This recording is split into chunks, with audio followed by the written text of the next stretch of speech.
Diese wahre Geschichte begann als Drama, doch sie endete mit einem echten Wunder. Eine Frau, die gerade Mutter geworden war, traf eine schreckliche Entscheidung. Sie gab ihren neugeborenen Sohn auf, nachdem sie ihn kaum angesehen hatte. Der Grund war schockierend. Das Baby hatte eine dunkle Hautfarbe, und das war der unbestreitbare Beweis für ihren Ehebruch. Unfähig, die Wahrheit zuzugeben, unterschrieb sie die Papiere für die Freigabe zur Adoption und erklärte ihrem Mann kalt, das Kind habe die Geburt nicht überlebt. So blieb der winzige Junge, der dieser Welt nichts Böses getan hatte, völlig allein zurück. Das medizinische Personal begann mit den Formalitäten, um ihn in ein Kinderheim zu bringen. Doch dann geschah etwas Unerwartetes.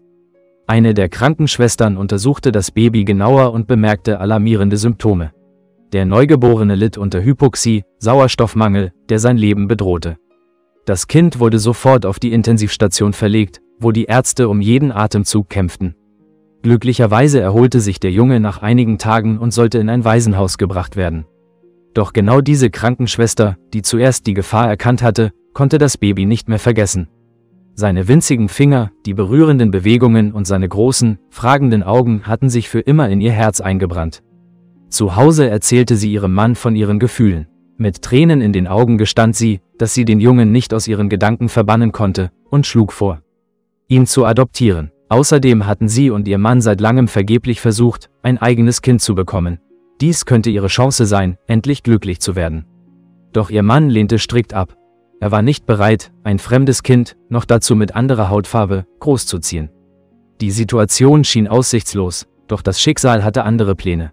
Die Frau zeigte unglaublichen Durchhaltewillen, und schließlich gab ihr Mann nach.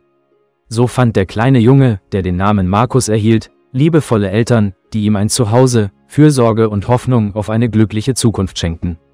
Doch die erstaunlichen Wendungen hörten hier nicht auf.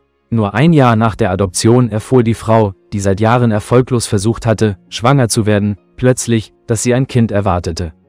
Es schien unglaublich, fast wie ein mystischer Zufall.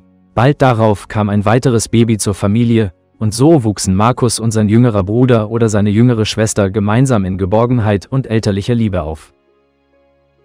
Liebe Freunde, wenn euch das Video gefallen hat, setzt ein Like und abonniert den Kanal.